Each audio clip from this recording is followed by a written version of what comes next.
Savitri has discovered her soul, the divine force, the consciousness force, its portion is established within it. But Savitri has to meet the challenge of the inconscient creation. Somebody rising from the nether depths is not going to accept this presence in the soul of Savitri. Savitri hears a voice, an ocean of terror and of sovereign might. That is what Savitri is going to face. An ocean of terror and sovereign might. A person and a black infinity. Soul is one with the divine. The divine has already established himself in the soul. But what about nature? The physical nature, the vital, the mental, the inconscient brood that we are. What about that? And it is not going to accept anything which will be coming from the higher source. Therefore, Savitri has to face a person, the black infinity itself taking the shape of a person, and that person is challenging Savitri. He is asking her, "Who art thou, who claims the crown of separate birth? You think you are specially born here? This is the creation of inconscience. Don't think that there can be anything here apart from that. The illusion of the soul's reality and personal Godhead on an ignorant globe in the animal body of imperfect man. This is what you want to do? You want to claim in this illusion of soul's reality, in this ignorant world, in the animal body of imperfect man, that the divine can come and stay here? Is that the kind of a special birth you are asking for, you are desiring, you hope it to be here? Forget about that. It cannot be. Who art thou who claim the crown of separate birth? The illusion of thy soul's reality and personal Godhead on an ignorant globe in the animal body of imperfect man. Hope not to be happy in a world of pain, and dream not listening to the unspoken word and dazzled with the inexpressible ray, transcending the mute superconscious realm, to give a body to the unknowable, or for a sanction of that, or for a sanction to thy heart's delight, to burden with bliss the silent, still, supreme, profaning the bare and formless sanctity, or call into thy chamber the divine, and sit with God, tasting a human joy. Who art thou who claims the crown, the victory, the triumph. You are claiming that. Who art thou who claims the crown or separate birth? That you are somebody special. Who art thou? What do you think about yourself? Hope not to be happy if it is the separate birth, if it is the crown you are hoping it to be, then give it up. Hope not to be happy in a world of pain. It cannot exist here in a world of pain. And dream not to give a body to the unknowable. Unknowable is beyond the unknown, and you want to give a body to that. Forget about it. Hope not that dream. It cannot happen in this world of pain. And dream not listening to the unspoken word. You are hearing some voice, some word, and you are going by that. And dazzled with the inexpressible ray, you are seeing light, some brilliance. You are dazzled with that. You are hearing some inexpressible word. All that which transcends the mute superconscious realm. To give a body to the unknowable, or for a sanction to the heart's delight, to burden with bliss the silent, the supreme. It is the silent supreme who is sort of happy there. Why do you want to burden him here with thy heart's delight in this creation? You are defiling, you are misusing, you are employing something unworthy for that kind of a thing to happen. Profaning is bare and formless sanctity. You are doing something unworthy. You are trying to give to the bare and formless sanctity a burden of bliss. You want to call down the chambers in this world, the divine, and sit with God, tasting a human joy in this human creation. While you are tasting human joy, you want to also sit along with God? Hope not to do that. Hope not to be happy in a world of pain, and dream not to give a body to the unknowable. Burden with bliss the silent, still, supreme, profaning its bare and formless sanctity, or call into that chamber, the divine, and sit with God, tasting a human joy. Hope not to do that. That is what that person, that black infinity, is telling Savitri. I have created all. It is this black infinity who has created all these things, the inconscience. I have created all. All I devour. I take back into myself whatever I have created. I am death and the dark, terrible mother of life. I am Kali, black and naked in the world. I am Maya, and the universe is my cheat. It is the dance of Kali that destroyed Paris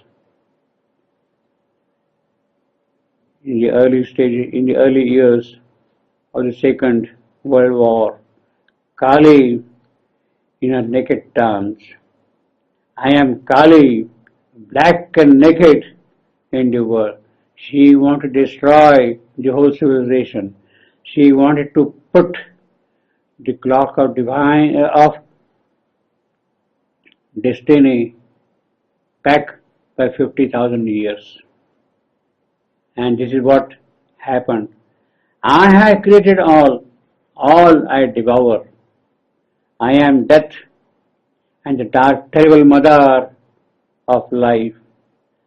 I am Kali, black and naked in the world. I am Maya and the universe is my cheat. I lay waste human happiness with my breath. I breathe and whole human happiness disappears. And slay the will to live, man's will to live. It is that itself actually. The joy to be, that all may pass back into nothingness and only absolute and only abide the eternal and absolute. The purpose of my activity or my actions is that only the eternal and absolute stays. Nothing, no creation of it at all. The absolute and the eternal is beyond his powers. He cannot destroy, change them at all. So they had to stay there. But what the absolute and eternal has produced, has given rise to, has created, it is that I can swallow and I can remove that thing totally. And slay the will to live, the joy to be, that all may pass back into nothingness and only abide the eternal and absolute. For only the blank eternal can be true. Whether it is white eternal or black eternal, that is not a thing. But a blank eternal is the only thing which is true. The rest is a creation which has no value, no content, has no reason to be there, cannot exist of its own. It is that I devour and lay everything flat, destroy everything. For only the blank eternal can be true. That is my charge. That is my work. Therefore I am death. I am Kali. I am Maya. I take these forms to remove everything that is created here. All else is shadow and flash in mind's bright glass. This is your mind which thinks of all these things, happiness, joy, ideas, forms, figures. It is your mind. It is a shadow after all. Mind, hollow mirror of which ignorance sees a splendid figure of its own false self, and dreams it sees a glorious solid world. This is the illusion of mind. It thinks that it is saying wonderful, beautiful, glorious, but it is not there. It is in ignorance that it sees things. Mind, hollow mirror, in which ignorance sees, it is ignorance actually which is saying through mind. A splendid figure of its own false self, of the false self of ignorance itself is what ignorance is seeing, and dreams it sees a glorious world. O soul, he is addressing to Savitri, O soul, inventor of man's thoughts and hopes, thyself the invention of the moment's stream. After who you are? You are yourself an invention of time. In the moment of stream you come and disappear. Illusion center of subtle apex point. At last know thyself from vain existence cease. So the voice of all dissolving absolute, of black infinity, or the person who has taken a terrible form, who speaks like an ocean of terror, who has sovereign might in his possession. It is he who is telling to Savitri, you are yourself an invention of time. You are yourself an illusion. So you better know what you are, and your wisdom will lie in ceasing to be. A shadow of the negating absolute. This is that black infinity, that person, an ocean of terror and soaring might. A shadow of the negating absolute. The intolerant darkness travels surging past and depth in her the formidable voice. It came like a rush, like a torrent, like an ocean, past her and ebbed away. It left behind her inner world. It left behind her inner world laid waste. The entire inner world which she has acquired, that has become waste. A barren silence weighed upon her heart. Her kingdom of delight was there no more.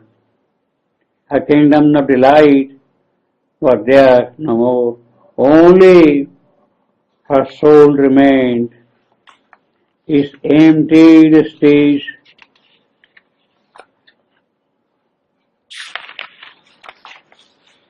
answering the unknown eternal will. It is only the soul of Savitri who is going to answer to that black infinity. One who had taken that terrible form, a shadow of the negating absolute. It is her soul who can answer, awaiting the unknown eternal will. Then, from the heights, a greater voice came down. The word that touches the heart and finds the soul. The voice of light after the voice of night. Savitri heard the voice of night. In immediate succession, she is going to hear the voice of light. The word that touches the heart and finds the soul. The cry of the abyss drew heaven's reply. That's the greatness of Savitri. The cry of the abyss drew heaven's reply. The might of storm, chased by the might of the sun, the transcendental glory. It is from that source Savitri is hearing the voice. O soul, it is telling Savitri, bear not thy kingdom to the foe. Expose not what you have newly gained to the enemy. Let the enemy not know that. Hide it from him. Consent to hide the royalties of bliss.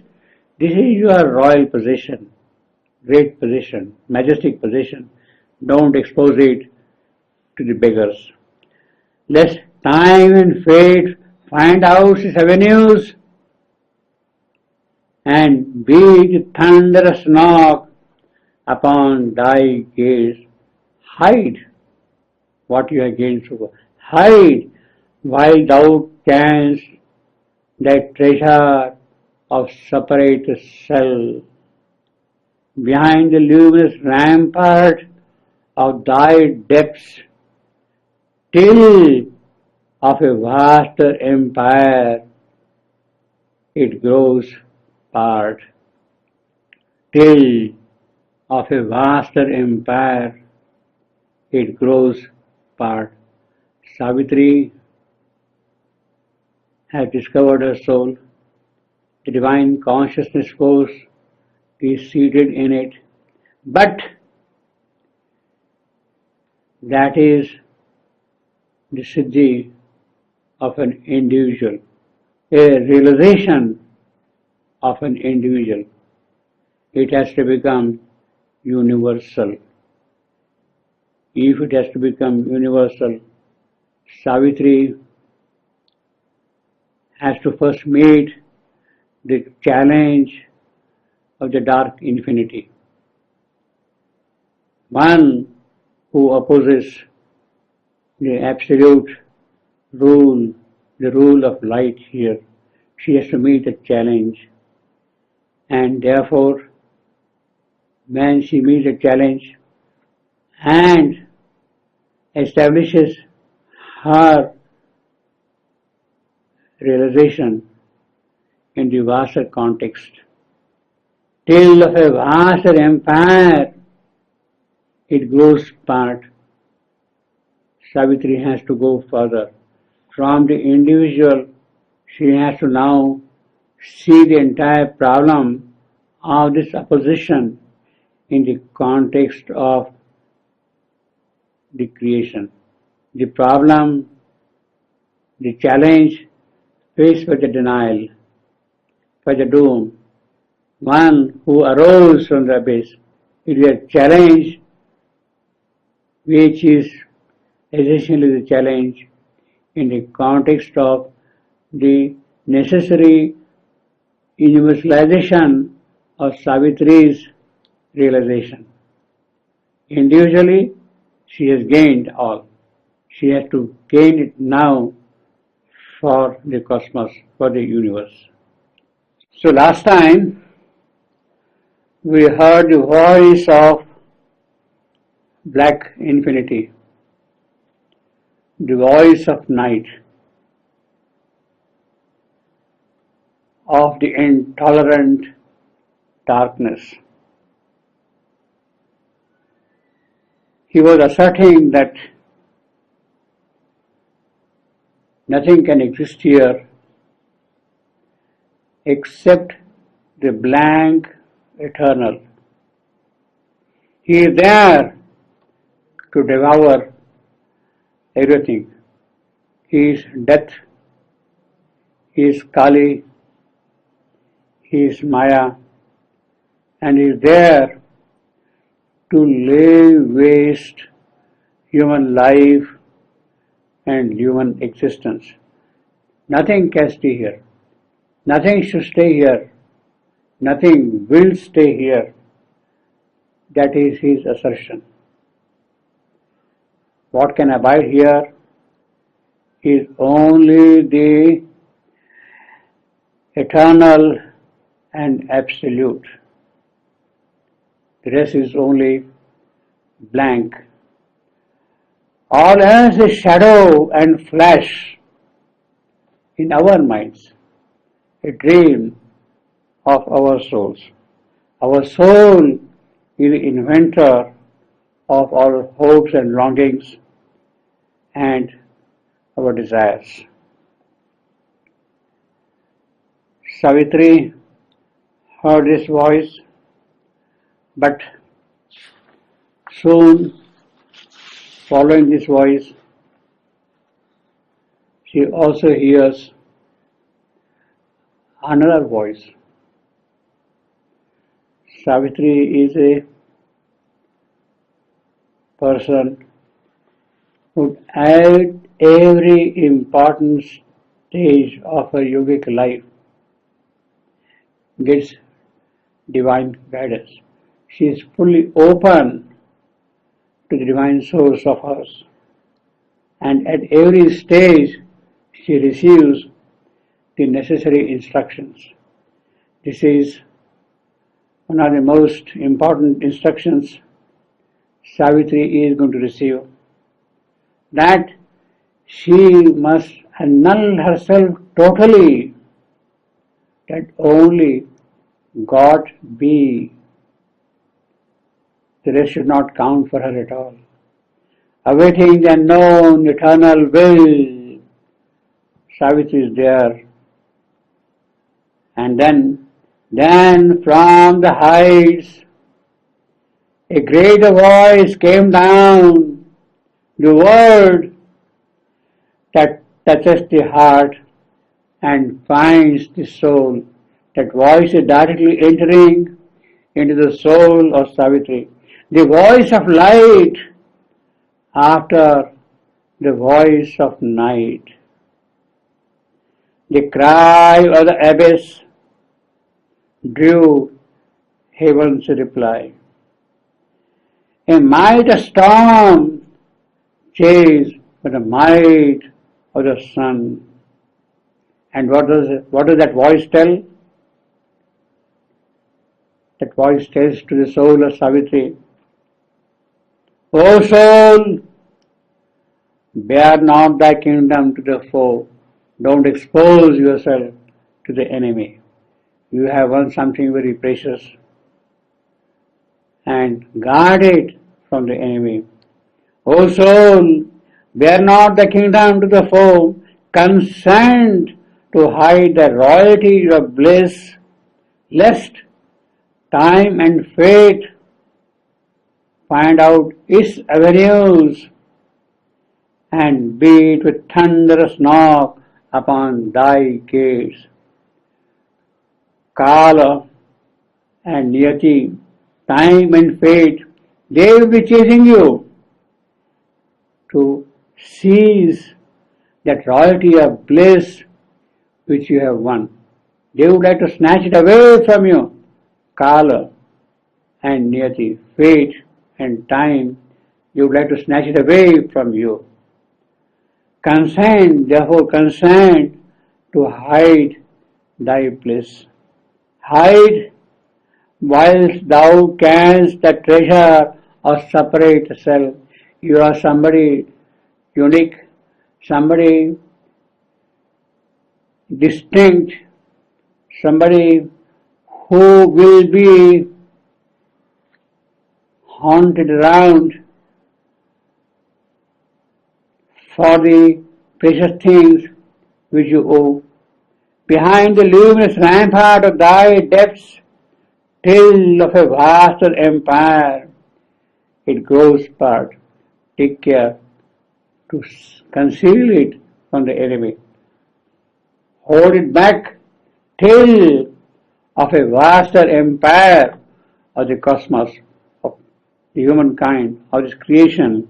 It grows, it becomes a part. But not for thyself, but not for self alone. The self is one. Yes, you have won something. You had to hold it back also. You hold it till things are properly advanced, till things have made progress. Hide while thou canst the treasure of separate self, but not for self alone. You hide it not for yourself, for self alone. That self is one. Content abide not with one conquered realm. Yes, you have conquered one realm. Don't be happy, don't remain contented with that. You have to conquer the whole creation. The enemy who stands against it. Adventure on to make the whole world thine, to break into greater kingdoms, turn thy force. Presently, we had the kingdoms of ignorance, of suffering, pain, misery, death. We had to conquer the kingdoms of knowledge, of truth, beauty, love, joy. Adventure on to make the whole world thine, to break into greater kingdoms, turn thy force. It is for that purpose, at this stage, at this moment, you hide back, hold back what you have won.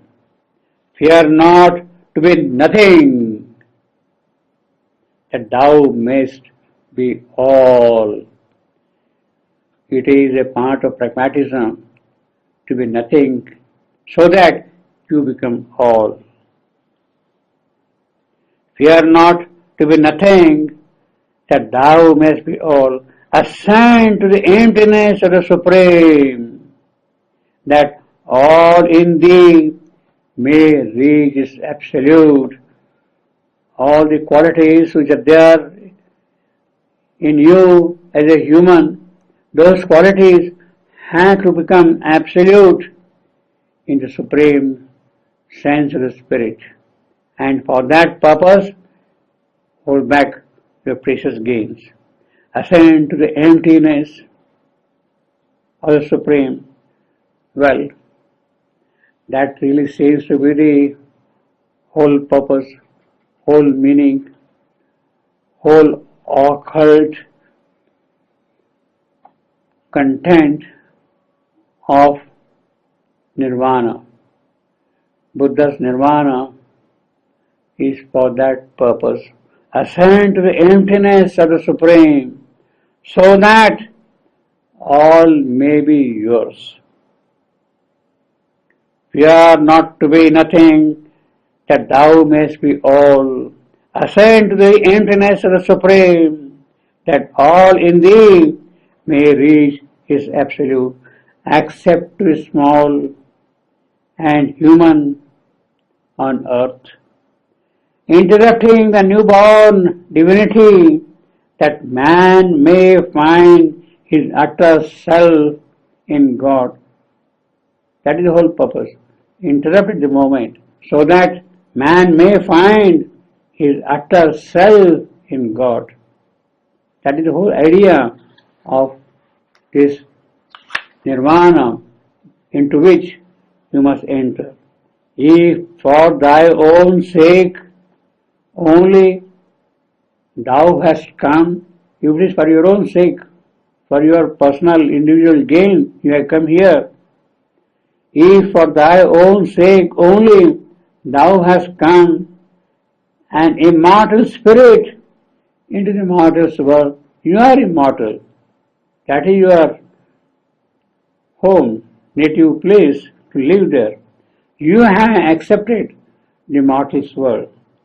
If for thy sake only thou hast come, an immortal spirit into the mortal world, to found thy luminous kingdom in God's dark. Why you have come? Why this immortal has taken this mortal birth? To found kingdom, luminous kingdom in God's dark. In the inconscious realm, one shining star, one door in the ignorance opened upon light. Why hast thou any need to come at all? If it is for one door of escape you have come here, then you actually have no need for that, because by native right you possess all those things, and therefore it was not necessary for you to have taken this human birth. You have come for something else.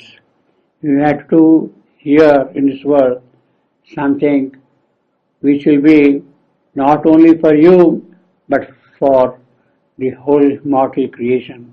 Thou hast come down into the struggling world to aid a blind and suffering mortal race. That is the purpose of your birth, to aid a blind and suffering mortal race, to open to light the eyes that could not see. The mortal eyes cannot see that light.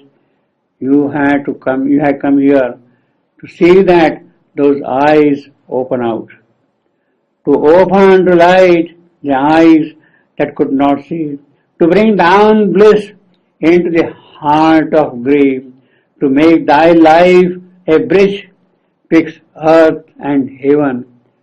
You are the link between this creation and the celestial realms. You have come for that, to make thy life a bridge betwixt earth and heaven. If thou wouldst save the toiling universe, the vast universal suffering feel as thine.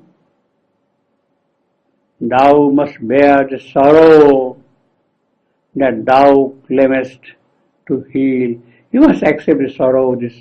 Unless you accept the sorrow of this world, how can you heal it? How can you cure the disease unless you suffer that disease?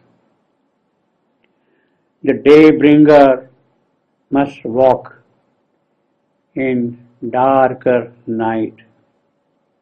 He who saved the world must share the pain.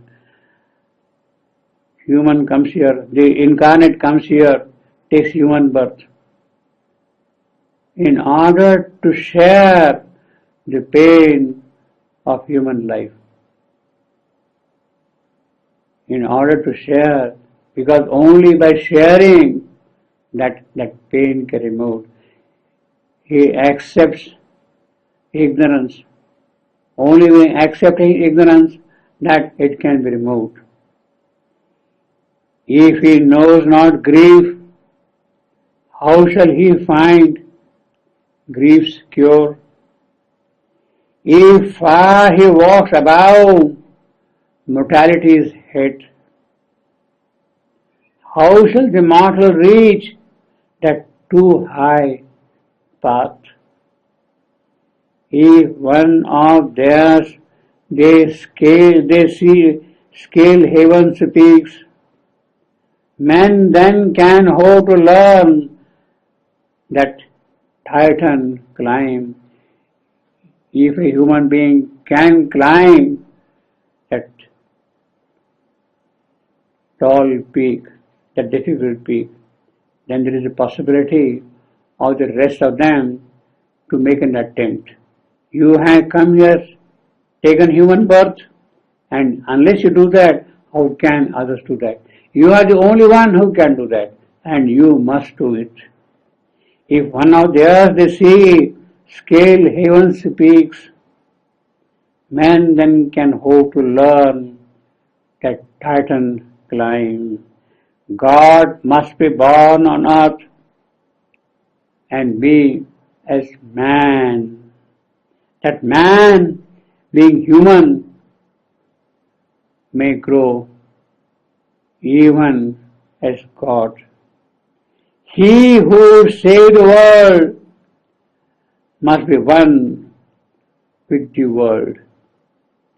All suffering things contain in his heart to speak. He must hold all suffering things in his heart and bear the grief and joy of all that lives. He who saved the world must share the pain. He who knows not grief, how can he cure grief? If he walks above mortality's head, how can others? If he cannot walk above mortality's head, how will others? If one of theirs they seek scale heaven's peaks climbing, man then can hope. This is what the human Savitri has to do. It is not the omniscient goddess in the skies who would come down and do it. She would not do it. She has to take the mortal birth and then do it. Omniscient goddess, she came into our skies repeatedly. Dawn after dawn had come. The divine affectors arrived here. But again and again, the messenger went back. The immortal may make an attempt to change things here, but he has to go back. He goes back. Number of attempts were made and things didn't materialize. It is only when that immortal takes a mortal birth, when comes down as Savitri, human Savitri, that things can move. So there is a difference between the omniscient goddess attempt to do something, and the incarnate Savitri doing something. It is incarnate Savitri who alone can save this creation, can conquer death and suffering from this world. He who saved the world must be one with the world. All suffering trains contained in this heart's peace, and bear the grief and joy of all that live. His soul must be wider than the universe, and feel eternity as its very stuff, rejecting the moment's personality, know itself older than the birth of time. It came here long before time was born. Creation, an incident in his consciousness. He has to take human birth. He has to know that his birth is older than the birth of time. He must know that this whole creation is but an incident in consciousness. Creation, an incident in his consciousness.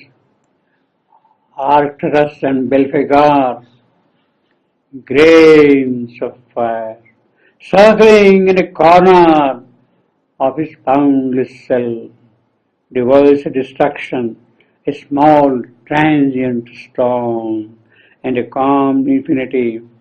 It has become. Arcturus and Belphegor, in his reckoning, are grains of fire. Nothing. Tiny little things only. Arcturus, one of the brightest stars in the sky.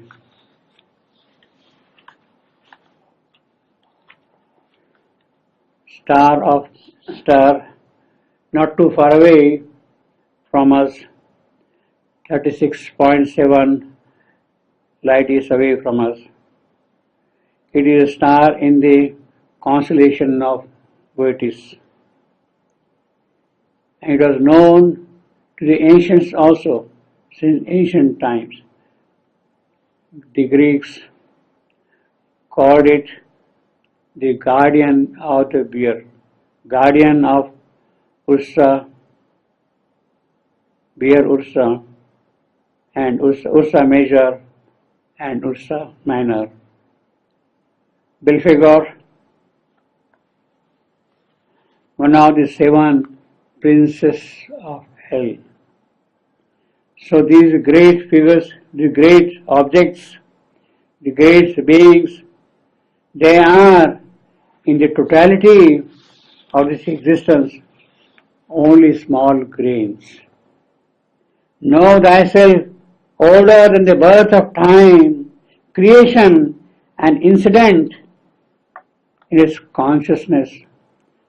Arcturus and Belphegor, grains of fire circling in a corner of its boundless self, the world's destruction, a small transient storm in the calm infinity. It has become. Paris shall be destroyed. Paris shall be destroyed. That was the cry of Kali during the Second World War. She wanted to destroy Paris. It is that way the clock of destiny could be set back by 50,000 years.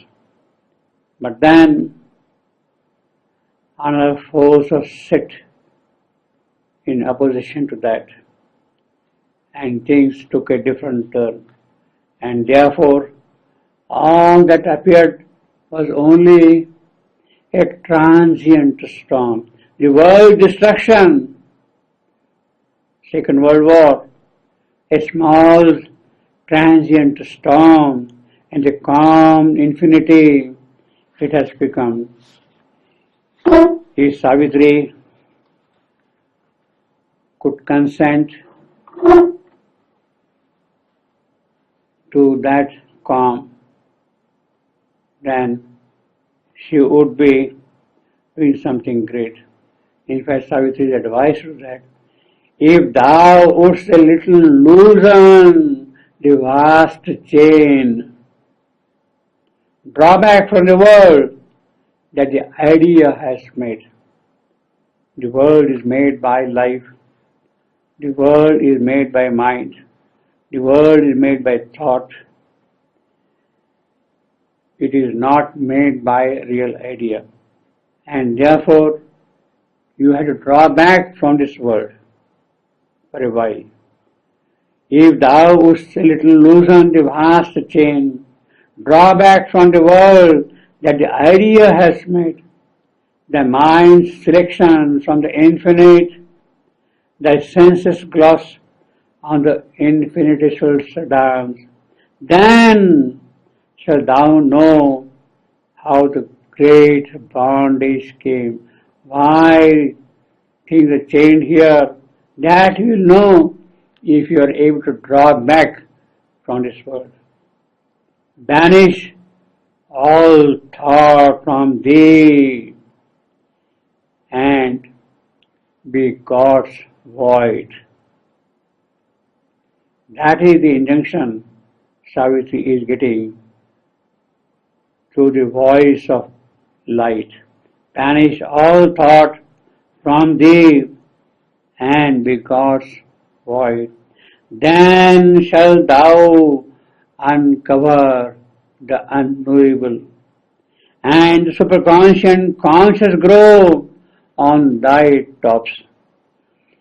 Infinity's vision to thy gaze shall pierce. Your eyes shall look as would infinity would. Thou shalt look into the eyes of the unknown, find the hid truth in things seen, null and false. Behind things known, discover mysteries rare. What is there behind things? The mystery. It is that rare part of mystery. That is what you discover. Thou shalt be one with God's bare reality. God alone. God alone. Thou shalt be one with God's bare reality. And the miraculous world He has become. And the diviner miracle still to be. Yes, if you withdraw, draw yourself from all these things, then you shall be the miraculous world that has become, and the diviner miracle still to be, when nature, who is now unconscious God, translucent grows to the eternal light, her seeing His sight, her walk His steps of power, and life is filled with spiritual joy, and matter is the Spirit's willing bride. That is what will happen if you withdraw for a while from it. Thou shalt be one with God's bare reality. You will see life is filled with spiritual joy. You will see that matter is the Spirit's willing bride. Satyavan had a difficulty. He saw the self, but he saw that matter had not discovered its Lord. Matter is the bride of the Lord, and matter is still away from its Lord. But now, and matter, the Spirit's willing bride, if you withdraw from all this, consent to be nothing and none, dissolve time's work, cast off thy mind, step back from form and name, Nama, Rupa, withdraw from that back, annul thyself that only God may be. Last time we saw Savitri receiving instructions from a Supreme Source, the voice of light chasing away the voice of night and telling Savitri what she must do. She has found her soul newly. She must not expose it to the enemy. She must guard it. But apart from guarding it, she has to also do something which is significant, which is important, which is necessary for her work. Finding the soul, establishing the power of the soul, or the divine soul in her soul is important, is necessary. But what about the nature, her human nature, vital, mental, physical, the subconscious, the inconscient, out of which this form she has taken? What about that? Soul and nature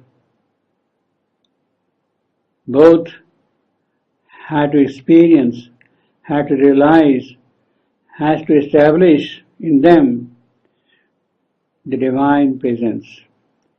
Then only Savitri's work can become successful. It is in that context Savitri was told to banish all thought from thee and be God's void. Savitri was advised to be God's void. Savitri has to become the Shunya of Ishvara, God's void.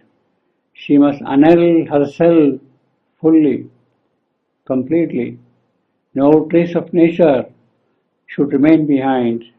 That only God may be present there. When it is only the God who is present, then there is no power in the creation which can oppose it.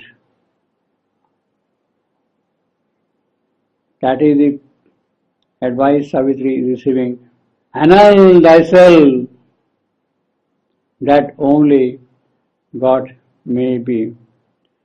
In the yogic realizations of Savitri, Savitri has been getting at every significant stage the divine guidance. She was told, do this, do this, do this, go like this, go like this.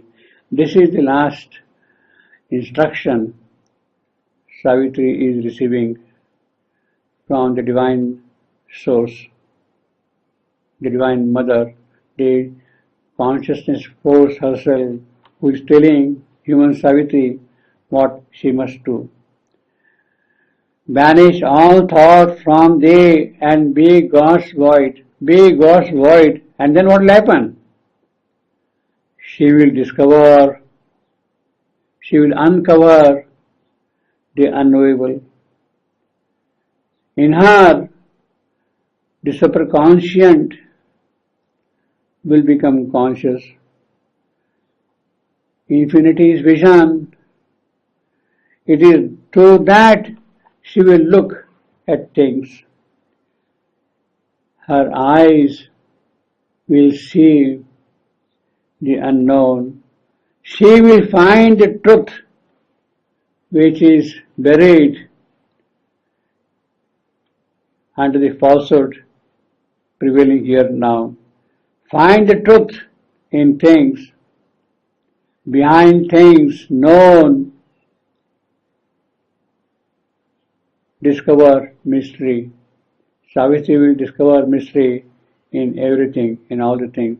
This is what happened when Savitri shall banish herself and be God's void.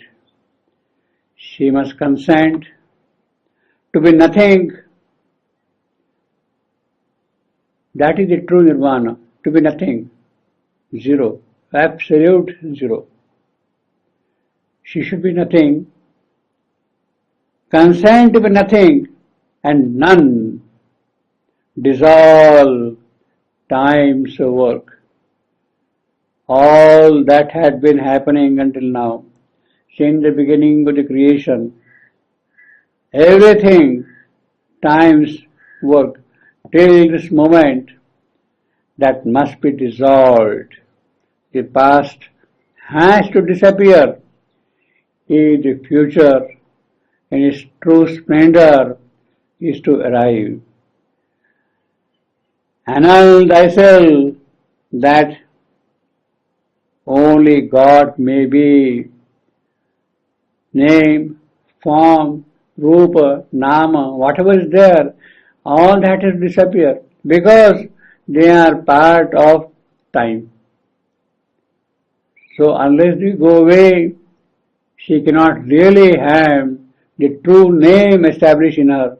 She cannot really get the true form for herself. Form and name had to disappear. Consent to be nothing, dissolve time's work. Annul thyself that only God may be. Annul thyself that only God may be. That is the real meaning of nirvana, real significance. The occult charge is in that particular line. Annul thyself that only God may be. This is what the Buddha as the avatar has established. Every trace of nature, every element of times past has to disappear. When that disappears, then the true time can start moving onward. That is what Buddha came here to do, to remove the times past, so that a new time opens out. That is the Buddhistic nirvana. Annul thyself that only God may be. The mother sees the importance, the meaning, the necessity of achieving this inner yoga of the cells. The body transformation, she has to annul herself totally, that only God be.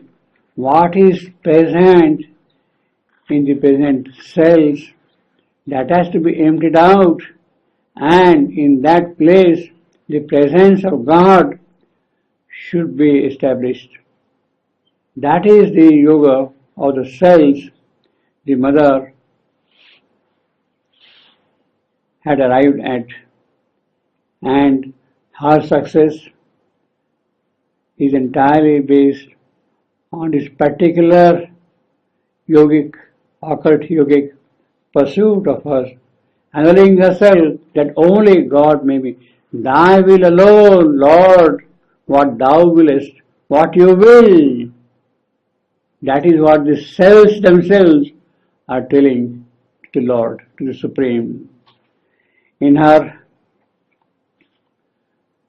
revelation of 8th May 1965, the mother says about this line.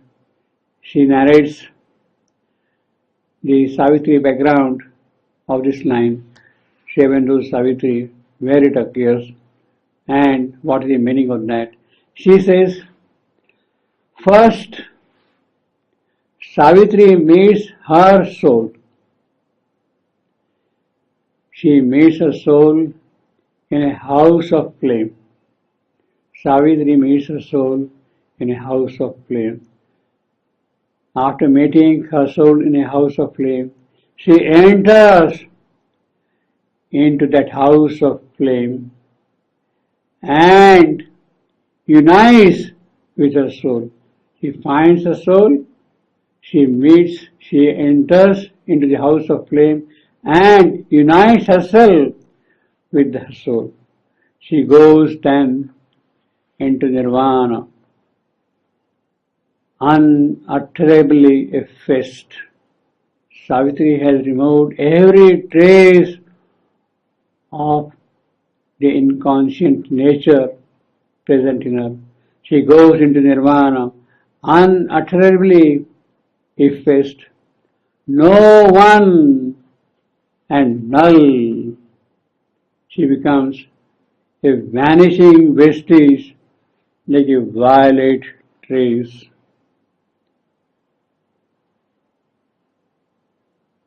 A faint record of herself.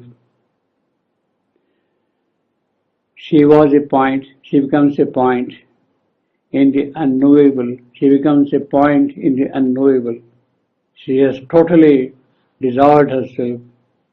Yet that individuality, the true individuality of Savitri is present there in the unknowable. She was a point in the unknowable. It was a dreadful anguish. The mother speaks about her experience of the physical transformation, that it was a dreadful anguish, but at the same time there was such intense aspiration also, that this body had lived too long. Is it that this body has lived too long and it is not going to serve the divine purpose? Is it necessary that this body be dissolved?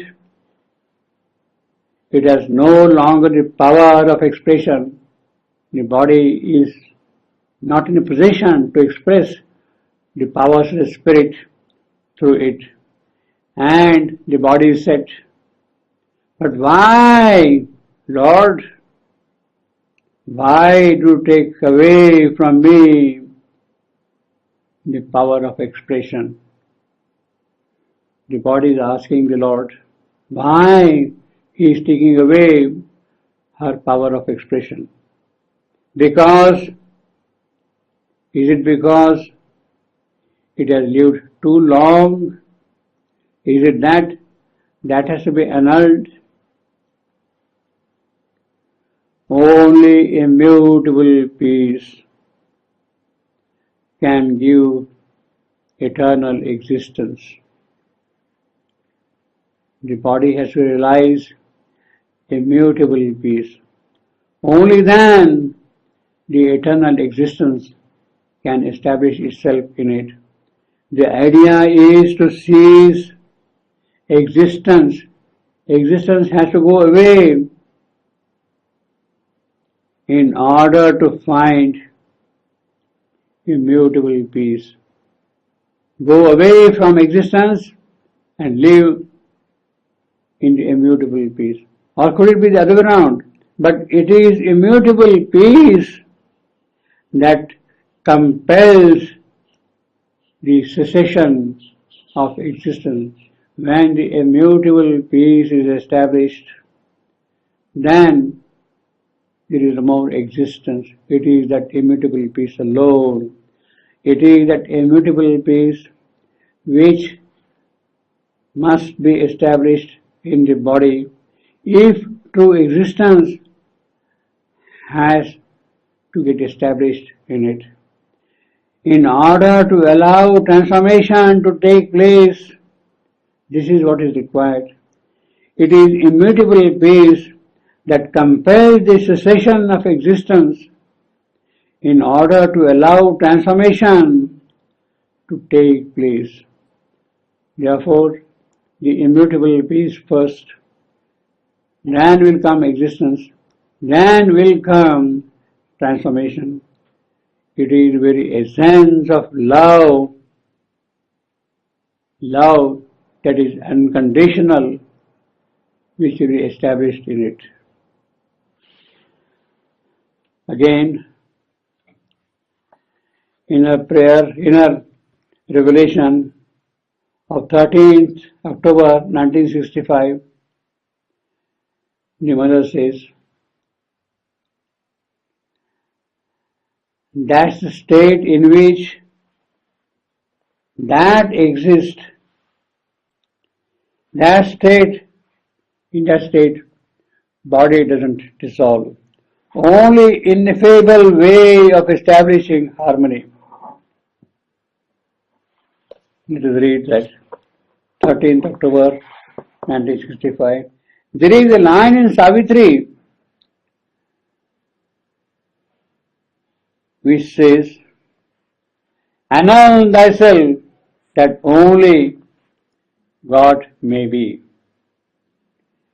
A very free translation, but the idea is there. And that's the state in which that can exist. When you annul yourself that God alone be there, it is that state, and that's the state in which that can exist. And it is evident that the body doesn't dissolve. It is there. You can see it. And it is the only